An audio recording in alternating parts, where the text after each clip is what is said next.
All right. If you're just turning on your radio, I'm sitting here right now with Daniel Turner. Daniel Turner is from Power the Future.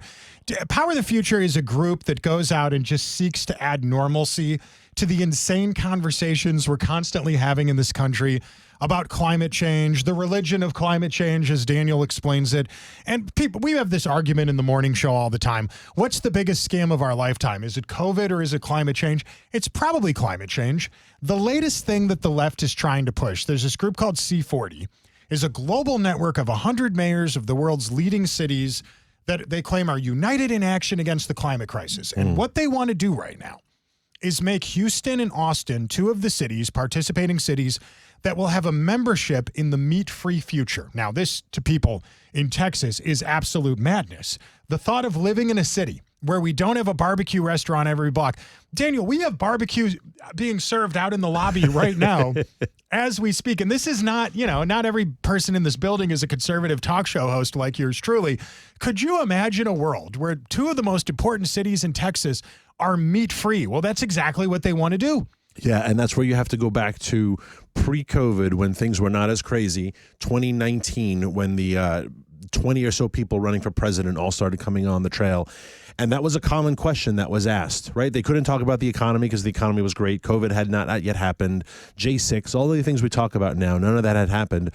So the questions were about climate change. And that was a common question. Do you think we need to regulate people's diets for climate? They asked Kamala Harris, what, are we going after your cheeseburgers? And she would cackle and say, I think we need to have a conversation about that. They were very open. Pete Buttigieg was. They were all very open to the fact that government needed to regulate food consumption and food, just dietary behavior for the climate crisis. And if you think that was a joke, look at what they've done with gas stoves, gas cars, gas leaf blowers. It's inevitable for them to come after food. It's absolutely inevitable. It's absolutely inevitable. Mayor Pete, I still call, even though he's Secretary Pete, I don't know what's more demeaning.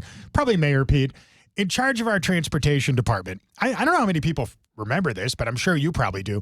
Back in 2021, pedaling his bicycle to work every day. That was his shtick. That was his thing, right? And he bragged about it. He talked about it all the time. He said, we're going to remove racism from transportation and use the transportation department to fight climate change. And so he would ride this bicycle around, and then lo and behold, with his little helmet. You remember, the video surfaces online of him taking his bike out of a van in the middle of a big parking lot of a government facility in Washington, D.C., pedaling it across the parking lot and then parking it outside of an office as if he had just rode his bike across town, when you know full well he did not. That thing was in the back of some fancy gas-guzzling Mercedes-Benz giant cross-country style van that could fit multiple passengers. And I don't know why he doesn't get asked about that every time he does an interview, much less the fact that he was in a hospital bed holding a baby.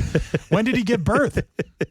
And I know exactly where he lived because he lived in my old building when I used to live in D.C., and I know exactly where the Department of Transportation is. It's right by the Nats baseball stadium. And when I lived in that building, I used to walk to games regularly because it's a little less than a mile walk. It's right down 8th Street. You make a right on M. But he felt the need to show everyone that he was riding his bike, but he wasn't. The whole thing is a scam, though. Right? The whole movement is one gigantic lie. All they have is lies and fear. So they have to scare you that the world is going to end. They have to scare you that this hurricane is going to kill everyone in Fort Myers, that forest fires, all this can be prevented. As you said, the man running for comptroller here in Houston, scare people. If you continue to vote this way, you're going to die. And so fear is very important. And then just lies. Right? Yeah. They're never going to forego the fossil fuel economy. That perfectly put. My friends, that is Daniel Turner. Check out his work at powerthefuture.com. To the rest of you, I hope you guys have an awesome afternoon.